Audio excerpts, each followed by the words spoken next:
Around this time, I'm hanging out socially with a woman I met while working at Zeitgeist for Nancy. She would come in and she would borrow our Avid to work on her documentaries. She would eventually become Andi Timoner, 2-time Sundance documentary filmmaker winner. At this time, she was just Andi Timoner, really awesome friend, really fun to hang out with. We went to this really cool party at Zach Leary's house. I got to pee in Dr. Timothy Leary's toilet, and it had all the handicap stuff because he was handicapped at the end of his life. That was super chic. I guess she knew Zach Leary from Yale, and she had gone to Yale. There was all these Yale kids at this house that's party doing drugs. Really fun. Andi was super fun to hang out with. Like crazy, crazy fun to hang out with. Also at this time, I edited a documentary, a short form documentary called Broken with her. And it was quite possibly one of the most terrifying experiences of my life.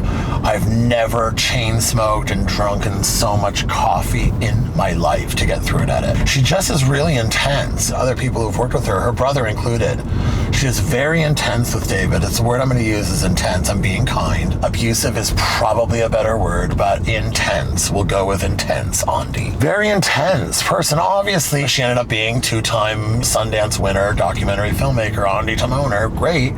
God bless. I'm really happy for her success. Absolutely. And of course, it's well-deserved. She's very thorough. Her interloper shit is awesome. And so this was the start of all of that. And so when we would hang out, smoke pot, at a little place where she lived off Melrose, it was fun. It was so great. She knew that I was cutting. I was cutting for Matthew Ralston. And she was also at this time shooting several documentaries, including a documentary about David LaChapelle, fashion photographer David LaChapelle, who was just starting to direct. And the first video that he was set to direct was one of the music videos for one of the bands she was doing a documentary about. They ended up being in Dig, which is one of the films she won the award for.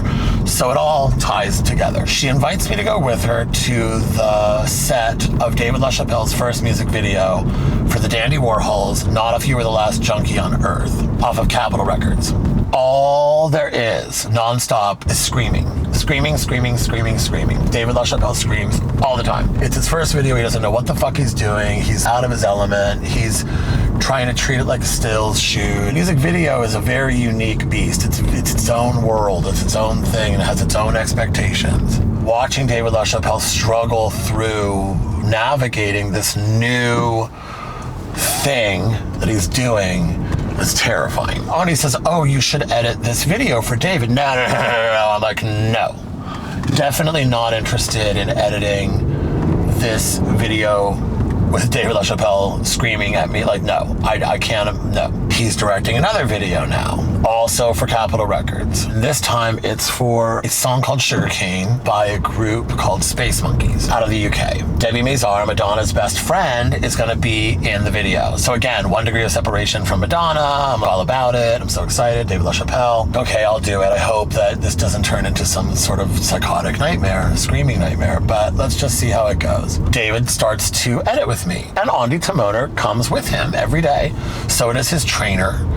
So does his, I want to say an assistant, but possibly just a boyfriend or a friend.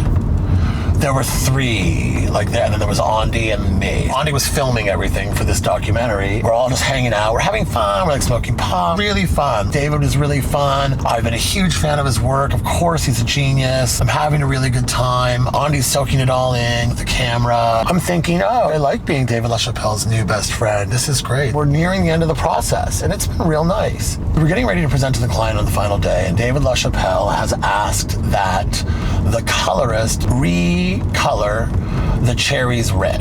The cherries in the cherry room are not red enough. He has to output that to tape and send it over to me, messenger it over to me so that I can load it into the Avid so that when we present it to the client, the cherries are more red. Hour 9, time code, I'll never forget it.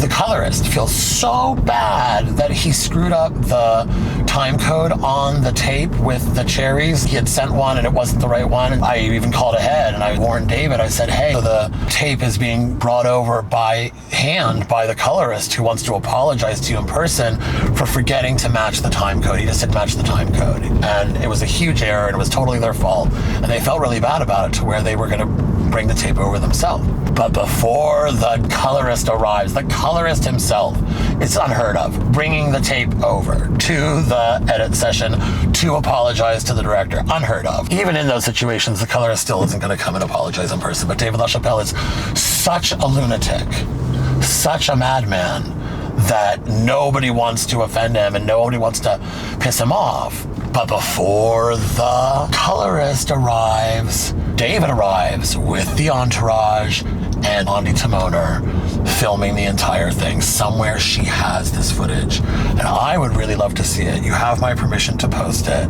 Absolutely you do. Post away. I'm sure David would not want anyone to ever see this footage. So David is screaming at me this far away from my face for like 2 hours. It felt like 2 hours. It was probably an hour though. And in the middle of all of this, I call Rebecca Skinner on the phone at HSI, who's the executive producer. I'm like, please come get your director. I fear he might strike me. It was insane. It was terrifying. Screaming, why the fuck isn't it done? Why the fuck are the cherries more red? Why is it so fucking difficult? I should never have fucking used Matthew fucking Ralston's fucking editor. Matthew Ralston rips everybody off anyway. Fuck him and fuck you. And screaming nonstop. Go ahead, roll the clip. Andi, play it. I would love to see screaming. She has it all on tape. I promise you. The most terrifying thing. I just stay really calm. Rebecca's getting yelled at by Sam Baer in the background. As I talk to her, she's like, honestly, you're gonna have to deal with this yourself. I can't come there right now. I'm busy being screamed at myself. So good luck.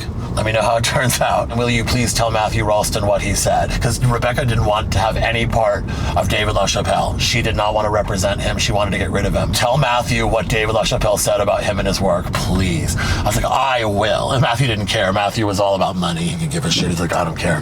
Let him trash me. We're going to make a lot of money on David LaChapelle. That's exactly what Matthew said. I was like, all right, fair enough. There you go. Afterwards, we're at the end of the edit and he's calmed down and the colorist has apologized. He didn't care. All of it's on tape somewhere in Andi's archives. We get outside and he's saying goodbye. And he's like, you know how I know that I can work with you again? And in my head, I'm thinking, like, I'm never going in another room with you. Like, I'm never going to allow myself to be alone in a room with you again. I'm like, no, how? He's like, because when I got really upset, you stayed really calm. That's really great. I'm like, oh, well, thank you. My pleasure. I maintain my professionalism at all times. That's what I'm paid to do. And I was happy to do it. And I think we have a really great project, really great video. Congratulations. Super nice. I will say this about David LaChapelle. Later on in his career and later on when we worked together again, not in person, but I would cut things that he would do a remix of something he did or a recut of something that he did. Twice called me and was really nice and was really complimentary. It was like, oh, I think you did a really good job. Thank you so much. Very different from how it was for him at the very beginning of his directing, which is, I think, normal, especially for someone as high-strung as David LaChapelle.